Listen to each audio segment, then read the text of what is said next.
FNaF fan games. Those FNaF games that are made by the fans of the original series, where there are 9,000 of them on Game Jolt. God damn! Jeez, man. Anyway, hey guys, this is Tyler, and welcome back to another video. Now, I've been doing YouTube for about 3 years, and the only other question I get the most, besides asking for a face reveal, is, what is your favorite FNaF fan game? Well, I do have a number one favorite, but my fifth, fourth, third, and second favorites all deserve the same amount of justice and recognition as my number one pick. So therefore, welcome to this top 5 best FNaF fan games of all time list. Before we begin, let's just declare this. This is my personal opinion, and you may think differently, and that is 100% okay. With that out of the way, let's get started on the list. Coming in at number 5 is Five Nights with Max Tonight 2 Remastered. No, not the original. That one's just bad. I'm talking about the remastered version, silly. This is not just my 5th favorite FNaF fan game, but it's also my favorite game in the Five Nights with Max Tonight series. Wanna know why? Here. I really like the graphics and models in this game. For the most part, they're really good. They all have that warehouse feeling, but it's actually interesting. So about that, let me explain something. There has been some FNaF fan games in the past where the location was a warehouse, more specifically Five Nights at Candy's 2 and the original Five Nights with Max Tonight 2 game. And the reason why they were either bad or mediocre is because of how they portrayed the warehouse makes the graphics really dull. However, in this one instance, this game's warehouse location actually looks really good. Also, speaking of the models, I especially like Mac's model. Him and the other models look like effort was put in. Another thing is this game has a lot of good ideas going into it. Examples being the fact this game takes place in a warehouse, the shop, and even a regular thing in the series where the game characters are based on McDonald's characters. Something that isn't really talked about with the Max Tonight games is its story. The story in the series has been really good, and it's no different in this game. Also, the gameplay is just simply fun to play. It's enjoyable, and I dig that. Also, this is minor, but I love the Next Genius's voice acting in this game. He voices the phone guy, if you guys didn't know. His performance in Night 6 is good acting. It's believable in how he would be pissed off that Chris, the person you're playing as, was the one damaging the robots, and also, it's just funny to listen to as well. It's not just the phone guy that has good voice acting. Everyone else in the game has really good voice acting too. Hell, Birdie's voice made me jump one time during Night 3. Another thing that this game does well that I wish a lot of other fan games did was to have the option to turn on or off the voice acting. I adore that feature so much. One thing I didn't like about FNaF 6/Pizzeria Simulator was that the voice acting was being played during the nights, which made it less scary. But if you set the voice acting off in this game, it gives the game a more creepy atmosphere. The only other positive I have that I can think of is the ambience. The ambience is really well picked, and it brings in more of the creepy atmosphere. However, there were a few negatives. Besides the ominous ambient and quality voice acting, the sound design is pretty poor. Some of the sounds could have better choices, personally. The only other con left is that it could have a bit more room for more originality and uniqueness. But anywho, I recommend this game a lot. Number 4, Dormant. Ah yes, this humble big FNaF fan game. Did you expect me to say humble little FNaF fan game? Yeah, wanna know why I said big instead of little? That's because this game has freaking 12 nights! You heard me. However, this is something I actually like about this game. This game has a lot of content. Like, a lot. Hell, there's even a cardboard minigame you need to complete to unlock Night 12, and I love that minigame a lot too. The concept and ideas going into the minigame, plus the music, is sweet and silent too. But back to the nights, I really like how it introduces characters and removes certain characters in different nights. Like, one character could be in an earlier night and then be removed in a later night, but maybe come back in a night after that. It shakes up the night a bit and makes it different. It's a moment where you must expect the unexpected, and I really like that a lot. The nights and just the game itself is really unique in general, from the gameplay to the setting. Hell, Night 12 is at a completely different location with a brand new character, as well as Havoc Puppet, who appeared in the older nights. Now, here's the number one reason I love this game. This game is actually really terrifying. Yes, it actually is.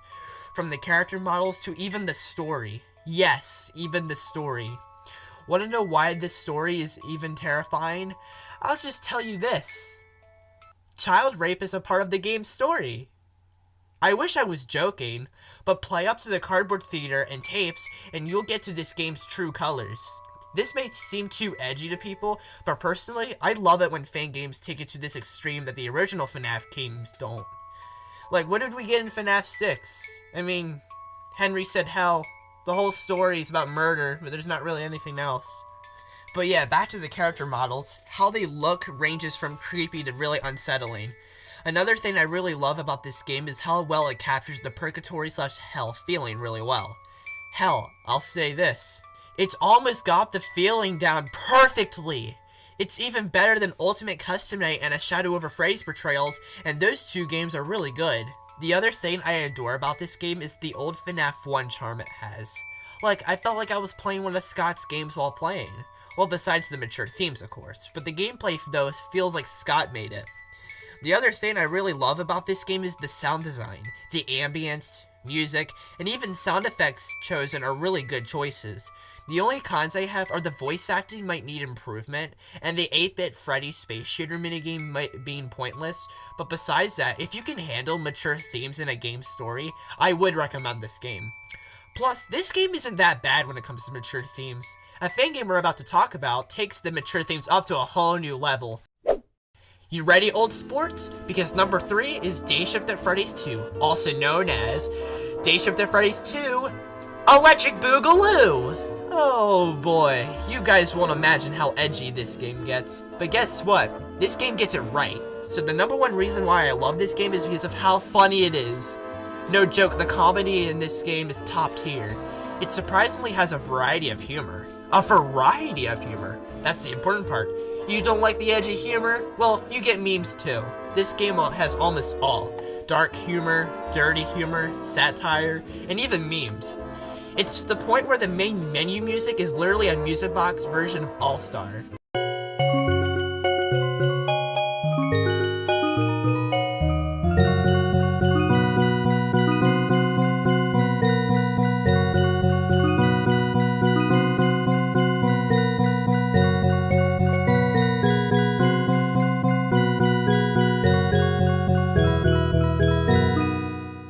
Well, if you don't like the humor, this game has serious moments.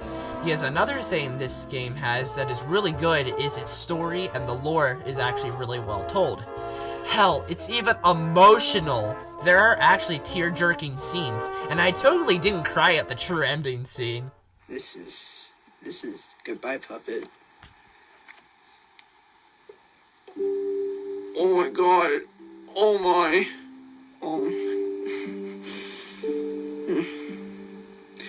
Oh my god.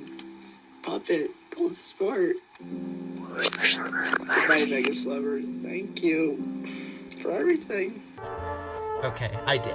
And guess what? I rarely cry. Ever. Seriously, that's how good the story and events in this game are. The only other FNaF games that could get emotion out of me were FNaF 3 and 4. FNaF 3 for the happiest day and good ending scenes, and the FNaF 4 Night 6 cutscene where crying child dies in the hospital with the plushies fading. This game can get deep too, especially that scene where Phone Guy scolds you in big detail and fires you for what you and Dave did. And the bigger thing that is the humor and story moments are balanced. That's an extremely good thing, because I'm gonna say this. The third game is mediocre in my opinion, but why? The humor and serious moments are not balanced, and it's mostly serious in the third game. I love story, but you need to keep it balanced with the other game aspects for me to still be interested. However, Day Shift at Freddy's 2 and the first game both do the balance really well. Now to another reason why I like this game, and this should come across as a surprise to you, and this was a surprise to me, but I like the stock images. Yes, I do. In my opinion, I think they're really well picked and serve their purpose perfectly, either for comedic reasons or to capture an atmosphere. When it comes to the purpose of capturing an atmosphere, I think it really shines well when it uses stock images for Freddy's and Las Vegas. The stock images for both of those locations are really good. Hell, the stock images for Vegas are some of the main reasons why I love the radical and gnarly ending in both the first and second game. It may be lazy, but I don't find it lazy personally. It's not just the stock images though. Most of the animatronic models in this game are original, and most of them look really good. And just in general, this game's fun to play in terms of gameplay. Look, no joke, the Breadbeard 2.0 arcade game's really addicting, but it does serve a purpose, and its purpose is to get coins. Plus, I just love the fact you can get multiple endings. It spices up the gameplay and it makes it much more unique and make it stand out than the rest of most of the fan games. If I had a favorite, it would definitely be the true ending. I indirectly already explained why earlier though, so yeah. As well, the secrets and different interactions in this game are really cool, like Stone the Crow from Pop Goes, and the man in the Candy the Cat suit, and the username references. There's also another thing I like about this game. Surprisingly, it's text-to-speech voice acting. I know I ripped into FNaF 6 for this before, but FNaF 6 was trying to be serious with us. However, for this game, the text-to-speech voice acting is for comedic reasons, and I like it, because it makes the game more funny. Plus, the real actual voice acting in this game is really good. No joke, did you guys know that Kellen Goff, the same person who voiced Funtime Freddy and Molten Freddy in the main FNaF games, voiced Sprained Freddy / the Golden Bear Scrotum in this game? Now that's pretty damn epic.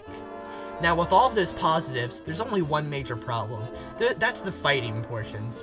Room of improvement could be made there personally, like more pizzazz in terms of attacks.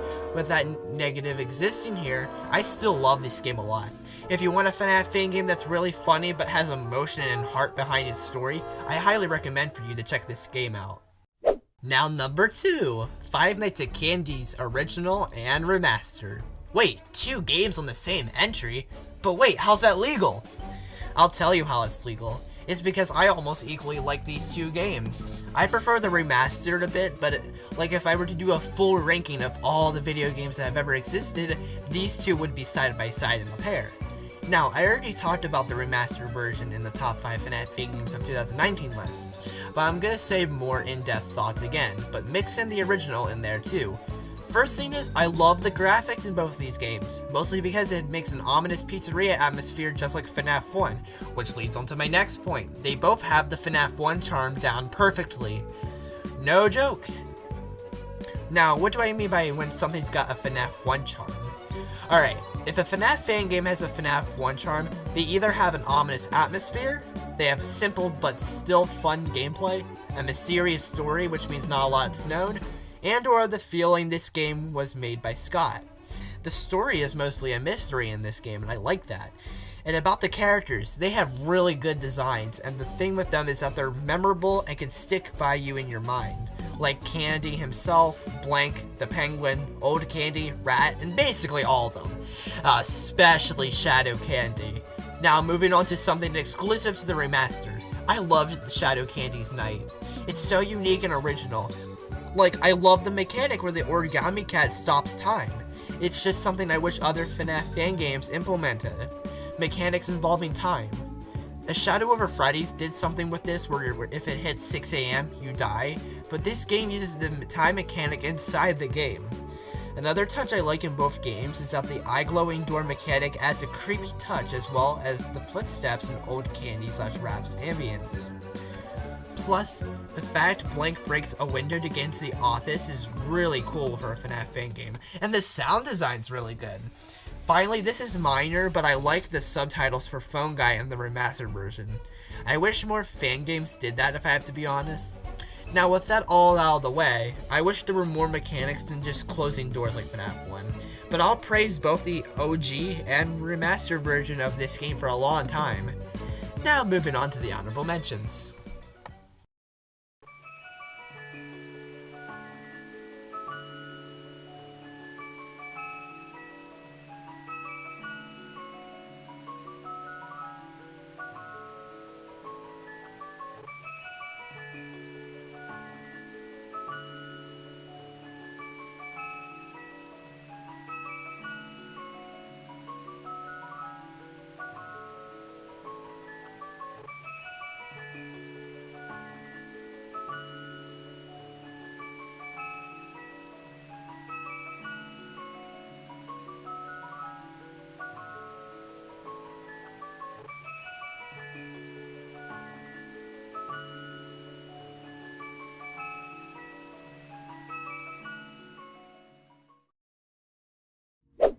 And number 1, the Joy of Creation story mode.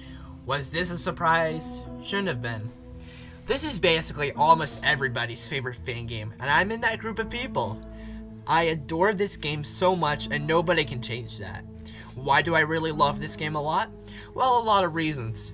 First off, the graphics are truly something to behold. They're really fantastic to the point where it can give off a terrifying experience, and the character designs can really put you off in a creepy way. And the visuals and character models just look cool in general. If I had favorites, they would be Ignited Bonnie and Creation. They both look so disturbing and menacing, but really cool. More onto this game being terrifying, this mostly resides in the basement level. Mostly at the part where you're in a long hallway and you must never turn back. When you almost make it to the end, the following character gets faster and it might seem like he's really close to killing you, causing you to go into a panic. But then you actually make it and you're just breathing heavily, hoping that was it. But then you realize, there's one more level and it's even harder than the hall running level. Yeah, this game gets to you like that, and that's really good for experiences. Speaking of hard levels, this whole game can be classified as hard, and any normal player could die a lot. But the thing is, it's fair. Yeah, it's not where RNG takes over. This game really does rely on skill, and if you goof up, then it is deserved, because once again, you did something wrong and you goofed up. It's not just a holy style of gameplay, but it's actually somewhat clever. Another major positive about this game is its story. Well, at least most of it. Yeah, I didn't really like the ending where Scott dies, since I usually don't like endings where the player dies at the end, and that's mostly because it would have been pointless to play through. FNaF 4 is an exception because the cutscene was important to the lore and had a really emotional feeling behind it. Sure, the ending had lore importance. Hell, it would have been more lore relevant than that FNaF 4 cutscene for FNAF's lore, but there wasn't emotional value, so eh. But besides the ending, the story's fantastic. I think it makes the game more serious and intense, which by the way, also shines in the gameplay. Yeah, the gameplay and cutscenes get intense too, mostly referring to the office cutscene and the 5 AM of the bedroom, living room, and office in terms of gameplay. The office chase cutscene in terms of cutscenes, but back to the story, it's also brilliantly well told through the top tier voice acting. Yeah, voice acting, and it was really damn good. The acting is actual acting, and it brings out emotion in the character in the story. This is probably one of the best FNAF fan games with voice acting in my opinion. The biggest example is once again the office chase cutscene. You can tell how Scott is feeling, and that's what he's thinking when being chased by Ignited Freddy because of how well the voice actor did his voice. Also, I really like Creation and the Fallen's roles in the game. It's pretty remarkable for a FNAF fan game. The sound design's also really well crafted. Both the original soundtrack and the ambience are in account here. The secrets like Ignited Golden Freddy and the newspapers are interesting. The extra content like the challenges are really good, and a lot of effort was put in. Even the jump scares are fantastic, especially the ones where the animatronic physically hurts you. With that, that's why I love this fan game. I highly, highly, highly recommend this game. Even if this game might not run well on your computer, see if it really does run and play it. It's really worth it. Well folks, those were in my opinion the best 5 FNAF fan games of all time. This is a reminder that this was my opinion and it's okay to think differently. No matter if you 100% agree with me, you would put these games in different places, you would remove one game or all of them and replace them with different games, it's absolutely okay. And one more thing, I can't wait for the future fan games. Finance and Candies 4, Pyro Illusion, Chef Wanted, and a few more. Best wishes to fan game developers for the future. Anyway, I hope you all enjoyed this video. Did you agree with this list? Do you have opinions on these mentioned games? Did you like this video or did you think it was piss garbage? Leave them in the comments below. In the description below will be my Discord server, Twitter, Instagram, Tyler Lectures, and the server just my Minecraft Java server, my FNAF AR friend code and username, and the Game Jolt page to Tyler Tales The Quest for Cheese. I hope you all enjoyed. I'll see you guys in the next one. Bye everybody.